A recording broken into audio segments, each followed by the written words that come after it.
Bonjour, je suis Aïcha et aujourd'hui j'ai l'immense plaisir de vous accueillir sur Jigéen sans tabou, le podcast qui donne la parole à des femmes résilientes ayant eu des parcours de vie hors du commun. Des femmes qui ont accepté de venir témoigner de leur vécu et de leur stratégie de résistance. Ici, mes invités se confieront avec beaucoup d'émotion et feront preuve d'une résilience à toute épreuve. Sur Jigéen sans tabou, on parle sans langue de bois afin de libérer la parole dans un environnement bienveillant et intime. Je vous souhaite une très bonne écoute.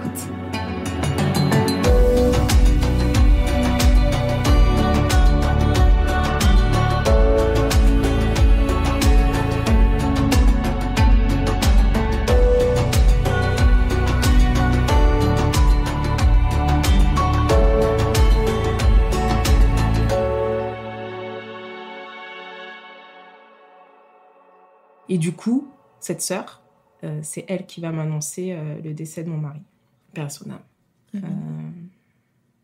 Au départ, quand je suis chez moi... Elle te l'annonce chez toi, hein, c'est ça? Okay. En fait, ce qui se passe, c'est qu'il y a du mouvement chez moi.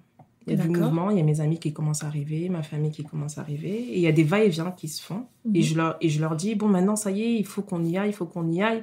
S'il vous plaît, ramenez-moi à l'hôpital. Et on prenait mon téléphone, tu vois, jusqu'au moment où ma sœur, en fait, intervient. Je pense que là, la plupart des gens voulaient attendre que j'arrive à l'hôpital pour pouvoir me le dire. Et ma sœur, elle a dit non. Et en fait, elle a pris en main cette partie-là. Et qui devait être très difficile pour difficile. Elle. Ouais. J'ose pas imaginer qu'est-ce qu'elle a dû en fait ressentir à ce moment-là. Et cette image-là m'a troublée pendant un bon moment. En fait, à chaque fois que je pense à l'annonce, je pense à elle. D'accord. Tu vois, donc c'est pour ça que c'est particulier, parce que l'image de ma sœur venant de l'entrée jusqu'à moi, en me faisant un signe de la tête, en me disant que c'était terminé. Et quand elle me fait ce geste-là de terminer, je la regarde, je la fixe. Et après, je tourne mon regard vers la droite et c'est ma meilleure amie qui est sous ma droite. Elle se reconnaîtra.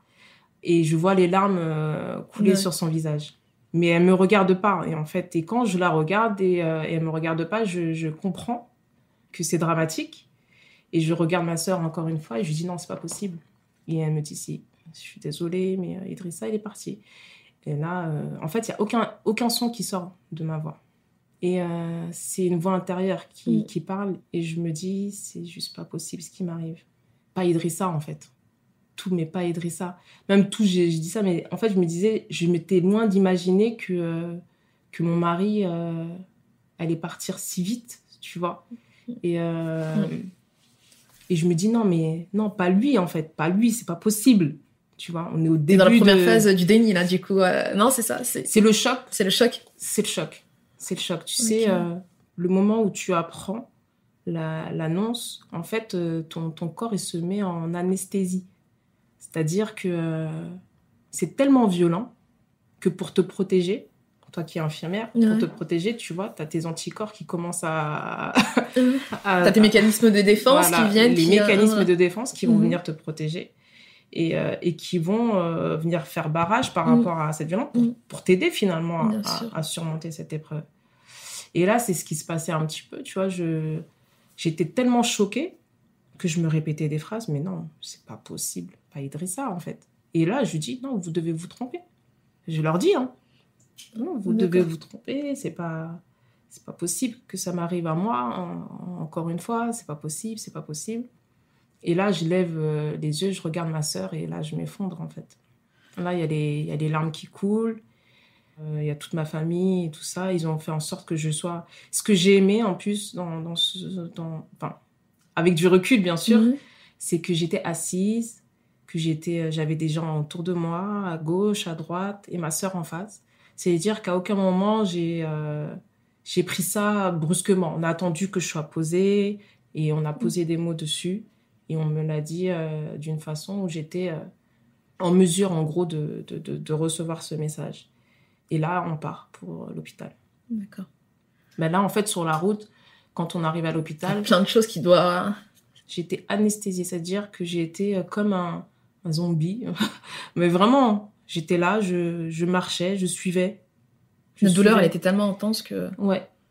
En fait, c'était tellement fort que je suivais le rythme, en fait. Ok, on va à l'hôpital.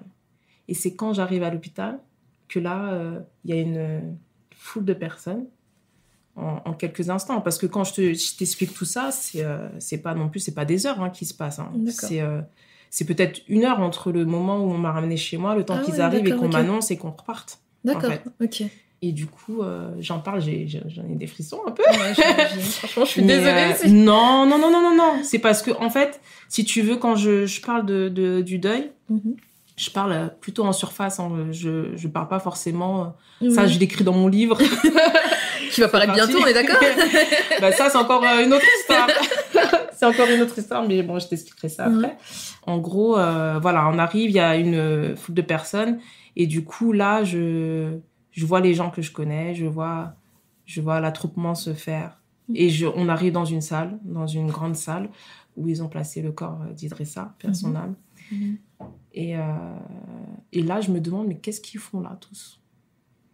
J'entends les gens, un fond, tu sais, un bruit sourd, en fait, de pleurs, de gémissements, de respiration lourde. Tu sens que c'est pesant dans cette pièce. Et je vois les visages qui me regardent, des visages attendrissants, des visages en souffrance. Et je me dis, mais mon Dieu, mais qu'est-ce qu'ils font tous là, en fait? Et sa famille, elle était là ou pas? Il y avait mon beau-père. Ok. Donc ils étaient déjà au courant? Oui, ils étaient au courant. Okay. Bien sûr, ils étaient au courant. Mais chacun, en fait, dans cette période-là, chacun vivait son annonce, là, en gros. Ma belle-mère n'était pas encore arrivée sur place. Je pense que chacun apprenait la perte petit à petit. Et du coup, j'arrive dans cette pièce et je vois le corps d'Idrissa, à son âme allongée, sur un brancard. Le corps encore un peu chaud. Et là, je me rappelle que son corps, je le touche. Et en fait, je lui dis à l'oreille, prouve-leur que t'es vivant. Parle-moi, dis-moi des choses, montre-leur que tu n'es pas mort. Ils sont en train de se tromper. Qu'ils sont en train de se tromper. Et donc, je le touche. En fait, je fais le contour de son corps. Et je le touche, je le stimule. Et à un moment donné, il ne se lève pas. Et là, je le brusque, en fait. Et je commence un peu à crier dessus en lui disant, mais réveille-toi, en fait. Montre-leur que t'es vivant. Et dès lors que je m'aperçois qu'il ne se lève pas, c'est là que, finalement, je me prends une vraie claque, en fait. Où je me dis, en fin de compte, ce que ma sœur me disait, c'est vraiment réel. Toutes ces personnes-là, en fait, elles sont là pour toi, pour te dire au revoir. Et du coup, là, c'est l'effondrement. C'est l'hécatombe, en fait. Et là, il y a mon beau-père qui me tient et qui me dit, c'est bon, il faut que calme-toi, parce que vraiment, là, j'étais arrivée à un point où je voulais qu'il se lève et je voyais aucune réponse de sa part. Et je lui dis, je l'embrasse sur le front, sur son visage, et je lui dis, tu peux pas me laisser maintenant, et, il faut que tu te réveilles. Vous avez des projets, vous avez... Ouais. Tout ne peut pas s'arrêter maintenant, on est au début de notre amour, on a des choses à vivre, on a dit qu'on allait faire notre 2e enfant, donc je lui dis tous nos projets de vie, je lui dis, parce que ce qu'il faut savoir, c'est que quand on perd un proche, quand on perd en tout cas son mari, c'est pas juste une personne, pour toutes les autres d'ailleurs, mais c'est toute une relation, c'est des projets de vie, c'est vraiment toute une relation qu'on perd, c'est pas juste la personne. Du coup, il se réveille pas, il y a un homme qui vient nous dire qu'il fallait qu'il ramène le corps, et là je résiste, et je veux pas qu'il parte, je veux qu'on me le laisse, et puis là je tombe dans les pommes, c'est trop violent, c'est trop lourd à supporter. Et après, c'est le trou noir.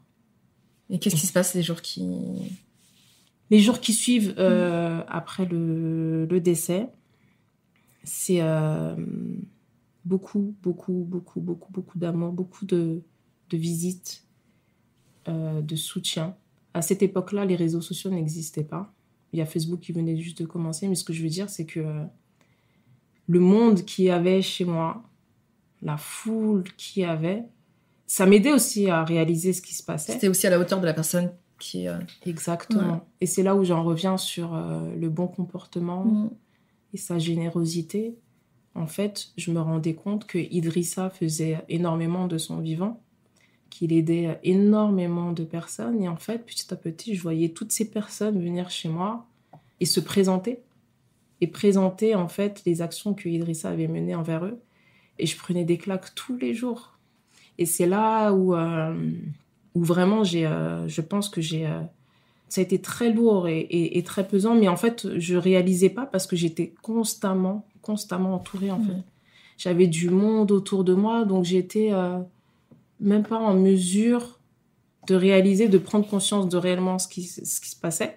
J'avais juste notion, en fait, que les gens venaient apporter leur soutien, dire à quel point ils sont désolés et qu'ils me soutiennent. Je dormais pas seule, j'avais toujours du monde, ma famille, mon fils, hein, j'en parle. Cette période-là était très éprouvante par rapport aussi à mon fils, parce que à chaque fois je le regardais, tu voyais son père, je voyais son père, exactement, et je me disais, mais il verra pas toutes les étapes de sa vie, en fait. Il verra pas ses 2 ans, son entrée à l'école, son évolution, en fait, qui partagera pas ça avec moi. Et du coup, c'était très difficile les premiers jours, mais en même temps, le soutien que j'avais me permettait finalement de supporter. Et j'en serai toujours... toutes ces personnes-là vont avoir marre à force que je les... reconnaissant.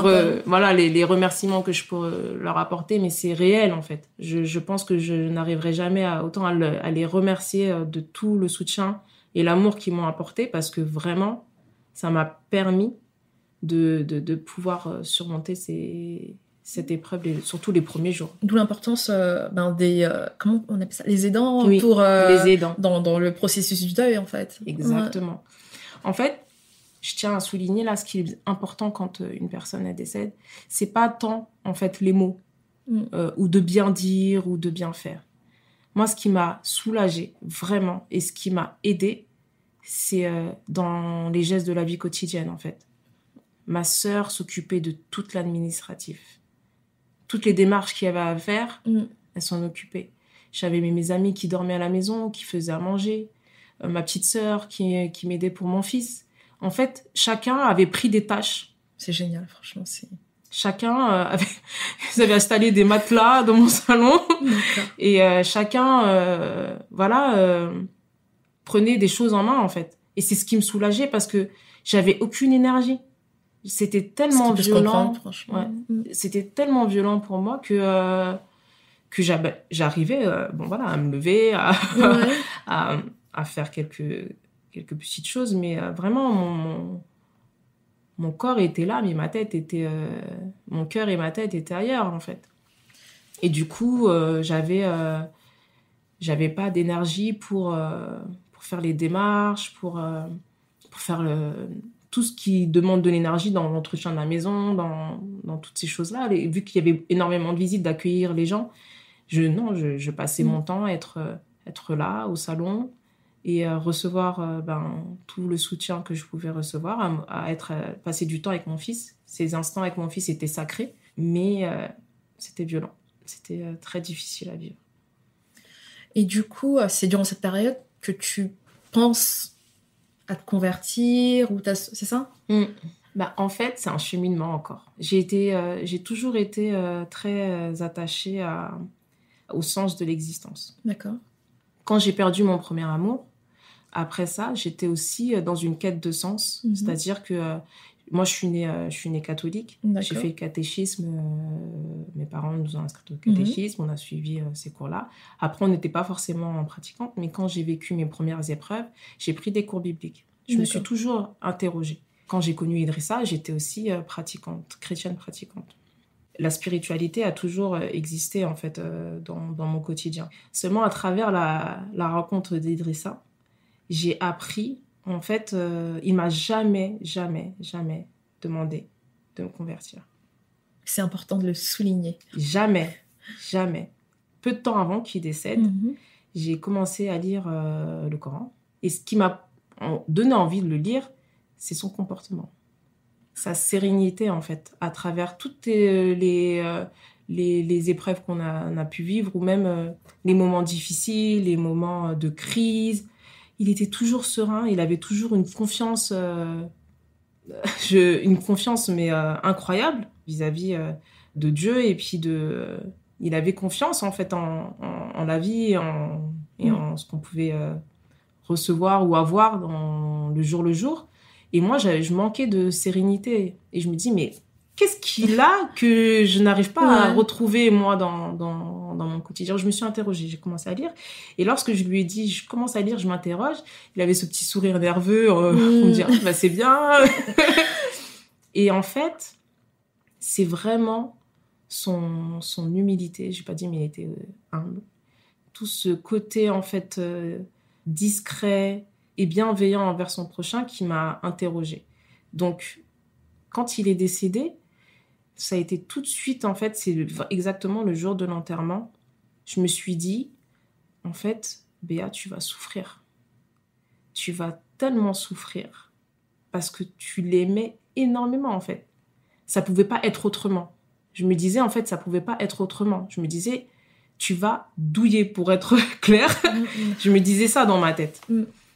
Et à ce moment-là, malgré tout le soutien que j'avais autour de moi, je me disais à chaque fois, la seule personne, c'est pas une personne, mais le seul soutien qui pourrait me soulager est le soutien suprême, en fait. Je me rappelle que je me disais, mais Seigneur, mais prends ma douleur parce que je me sens incapable de la surmonter, tellement que j'avais l'impression que mon cœur allait s'arracher de mes tripes. Enfin, vraiment, j'avais l'impression que mon cœur allait sortir de mon corps, tellement que je souffrais. En fait, cette douleur, elle me torturait tellement que j'étais vraiment... j'avais conscience, en plus, que je souffrais terriblement. Et je me disais, bah, OK, j'ai tout l'entourage qu'il me faut, ça m'aide. Mais ce que j'ai là, à l'intérieur, personne ne peut agir dessus, hormis Dieu. Et en fait, je lui ai demandé de m'apaiser, je lui ai demandé de m'aider. Et du coup, lorsque j'ai demandé à Dieu de me retirer cette douleur, en fait, que je ressentais en moi, que j'estimais ne pas être en mesure de surmonter, le lendemain, j'ai ressenti pas de l'apaisement, ni pas de soulagement, mais j'ai pris conscience que j'étais en mesure de supporter, de vivre ce qui allait arriver. D'accord. Et vraiment, je l'ai ressenti intérieurement. Et je pense que c'est lors de cette prise de conscience, c'est lors de cette prise de conscience que j'ai reconnu, en fait, la grandeur de Dieu. Vraiment. Inch'Allah. Parce que c'est lorsque j'étais arrivée au fin fond du trou, je pouvais plus aller. Je pouvais plus, mais j'avais le pire, c'est que je me sentais incapable, en voyant où il fallait que je remonte là, incapable d'avoir l'énergie pour remonter, en fait. Et c'est comme si le lendemain, j'avais retrouvé de l'énergie pour pouvoir grimper et remonter à la surface, en fait. Même si ça allait prendre du temps. Même si ça allait prendre du temps. En fait, j'avais vraiment conscience que j'allais souffrir. J'avais pris conscience que j'allais souffrir, mais c'est comme si, tout d'un coup, je m'étais dit dans ma tête, OK, Béa, tu vas souffrir, mais là, tu vas remonter. Et dès lors, en fait, il y a quelque chose, je sais pas, une énergie qui s'est mise en moi. Alors, j'avais mal, Vraiment, j'avais profondément mal. Mais c'est comme si j'ai été éclairée, en fait. Et du coup, j'ai pris la décision de me convertir. Parce que pour moi, c'était une révélation. Vraiment une révélation. Je me suis dit, mais il n'y a que Dieu pour me faire ça, en fait. Pour mettre ce que j'ai dans le cœur, là, à cet instant-là. Je me disais que c'était quelque chose qui n'était pas de l'ordre de l'humain. Personne d'autre pouvait te l'apporter, si ce n'est Dieu. Et j'ai pris cette décision-là, à cet instant-là. Ce qui a changé ma vie. Souvent, on prend des décisions aussi sur le coup de l'émotion quand on perd quelqu'un. Je précise parce que c'est important de le préciser. C'est-à-dire qu'on mène des actions sur le coup de l'émotion. C'est-à-dire, on souffre tellement, on est tellement dans l'émotion de la tristesse qu'on prend des décisions qui changent radicalement notre vie. Et souvent, moi en tout cas, ça a été la mort me permettait de prendre conscience qu'il y avait une grandeur. À chaque fois. après la perte de mon premier amour, et là, cet instant où j'ai perdu mon défunt mari, paix à son âme, je prenais conscience qu'on était tout petit. Ouais, c'est clair. Et qu'on avait... On a tendance à l'oublier, ça. Ouais, et que l'être humain, on est limité, en fait. C'est-à-dire que dès lors que on est poussé dans notre... vraiment, dès lors qu'on on vit une épreuve qui nous rend terriblement impuissants, on se rend compte qu'on ne peut rien faire sans Dieu, en fait. C'est un peu malheureux de vraiment s'en apercevoir quand on est éprouvé, mais je pense que c'est aussi la beauté de l'épreuve, la beauté de la mort, en fait. Certes, la mort, c'est la plus douloureuse des épreuves, mais c'est le meilleur rappel pour le croyant. Tout à fait. Et j'ai compris, après, j'ai pas compris ça tout de suite, il a fallu quelques mois, mais j'ai réalisé que le plus important, c'était pas dans le fait de mourir, l'absence, mais dans quel état on allait mourir. Et je me disais à chaque fois, ok, mon mari, il est mort, je souffre terriblement, mais j'ai des choses à transmettre à mon fils. J'ai des valeurs importantes à transmettre à mon fils, et j'ai les valeurs importantes qui viennent de son père que je dois maintenant lui transmettre. Et je me dis, si c'est pas moi, c'est qui va lui transmettre? Si c'est pas moi qui lui transmet ces valeurs spirituelles, ces valeurs importantes, de partage, d'humanité, en gros, si c'est pas moi qui va lui transmettre, c'est qui va lui transmettre? Donc du coup, je me suis plongée dans une profonde responsabilité, autant personnelle que maternelle, en fait. C'est que je me suis dit, ok, j'ai un devoir maintenant de transmission qui est super important. Pas que pour moi, mais pour mon fils. Et c'est ce qui a primé lors de ma conversion. Je me suis convertie pour Dieu et pour transmettre aussi le plus important pour mon fils.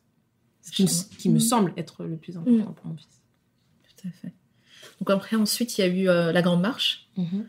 Pendant ce temps-là, le meurtrier était en cavale, c'est ça? Oui. Il y a tellement de choses qui se sont dites pendant cette période-là. Il faut savoir que quand il y a une histoire de meurtre comme ça, il y a beaucoup de choses qui se disent. Donc, on est un peu perdu entre tous les discours des uns et des autres. Moi, mon mari, en tout cas, il est mort par balle. Il a pris une balle dans le cœur et une balle dans la jambe. Et en fait, cette histoire ne lui appartenait pas, en gros. Il a voulu intervenir. Et voilà, il y a eu plein d'échanges qui se sont faits par rapport à cette histoire. Et du coup, pour sortir le vrai du faux, c'était compliqué. Tu sors au procès, c'est ça? Exactement. Ok.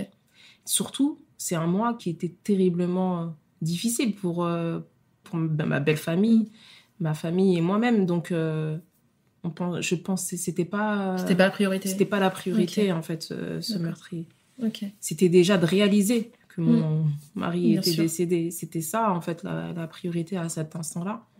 Il a été retrouvé un mois après, lors d'un contrôle routier. D'accord. Et du coup, voilà, il a été incarcéré. Donc, ça a été un soulagement, bien sûr. On va pas se mentir, ça a été un soulagement. Mais voilà, la douleur, elle était... Et en parallèle, du coup, tes proches, ils décident de... C'est tes proches, qui décident de créer une association? C'est tout... C'est tout le monde? Ouais. Ok. C'est vraiment mes amis d'enfance. Ok, d'accord. Les amis aussi d'Idrissa. Parce que ce qui est beau dans tout ça, ce qui est beau vraiment, c'est que à travers mon cheminement, mon expérience de vie, j'ai créé des relations différentes. J'ai créé des relations au sein des quartiers, j'ai créé des relations à travers la danse, j'ai créé des relations dans mon travail. Et en fait, c'est comme si tout ça, toutes ces personnes, elles se regroupaient, en fait. Tu vois? Et j'avais le soutien il y avait des gens que j'avais pas vus depuis 20 ans qui étaient présents. Et du coup, je me suis dit, waouh, tu vois, je me retrouve avec toutes ces personnes chez moi. Et à un moment donné, le noyau, on va dire, de mes proches m'ont proposé de créer une association pour pouvoir justement intervenir et sensibiliser auprès de la violence faite au sein des quartiers populaires. Parce que de par ma première épreuve, comme j'avais vécu ma première épreuve au sein des quartiers, là, c'est pareil, on était dans un coin plus calme, mais il y avait quand même toujours des zones un peu plus sensibles que d'autres. Et donc, voilà, j'ai accepté. J'ai accepté parce que c'était aussi une manière de de pouvoir dire tout ce que j'avais au fond du cœur. Bien sûr. Et ça t'a apporté quoi? Ça a été vraiment ma thérapie, l'association. Ok. Ah, mais vraiment, réellement. C'était thérapeutique. D'accord. Parce que, pour le coup... Parce qu'on voit beaucoup de personnes, justement, quand elles perdent un proche, elles se mettent à créer des associations. Ouais. Et du coup, on peut considérer ça comme une forme de thérapie, quoi. Ouais, c'est libérateur. Et c'est aussi une manière de donner du sens à notre épreuve. Parce que là, on se dit, bon voilà, on perd un proche, mais il ne faut pas que ce proche parte sans... Tombe dans l'oubli pour rien, aussi. en fait, Ouais. tombe dans l'oubli et qui parte pour rien. Donc, on se dit, non, il faut qu'il y ait une action derrière ça. D'accord. Et qui donne du sens, en fait. Souvent, si la personne est morte d'un accident de voiture, il y a une association sur la prévention routière qui va être créée parce que justement, on n'a pas envie que ça se reproduise. Et ben ça, là, c'est exactement pareil. C'est vu que ça faisait déjà la deuxième fois et que mon amour est mort à peu près dans les mêmes circonstances que le premier, on se dit, ben non, faut que ça cesse, en fait. On ne peut plus supporter ce genre de choses. On voulait qu'il y ait moins de familles meurtries. Donc c'est pour ça on a voulu faire de la sensibilisation et de la prévention au sein des quartiers populaires. Et donc j'ai sans cesse fait le récit de mon histoire, de mon premier amour et du coup de mon mari, parce que faut savoir, c'est du coup la perte de mon mari a réactivé le deuil de mon premier amour. Et du coup j'avais sans cesse cette sensation de perdre 2 fois, en fait. J'avais double peine parce que justement j'avais beaucoup réprimé mes émotions quand j'étais plus jeune. Donc, il y a beaucoup d'émotions qui sont remontées. Et du coup, j'ai été double fois en colère. J'avais l'impression de vivre encore de l'injustice et qu'on m'avait enlevé de ce qui avait de plus cher à mes yeux. Donc, c'était une thérapie, l'association. Mais j'ai beaucoup œuvré avec tous mes amis, je dis bien. C'était pas un choix personnel. D'accord. On m'a proposé d'être présidente de cette association. C'était pas quelque chose que moi tu revendiquais, que je revendiquais. Non, on m'a dit que ce serait un bon moyen aussi de pouvoir pour ne pas rester seule et de pas de cogiter trop, de trop réfléchir. Ça sera un moyen pour moi de parler, d'être dans l'action. Et tout comme j'ai été dans l'action quand j'étais danseuse après la perte de mon premier amour, ben là j'ai été dans l'action mais en militant en gros.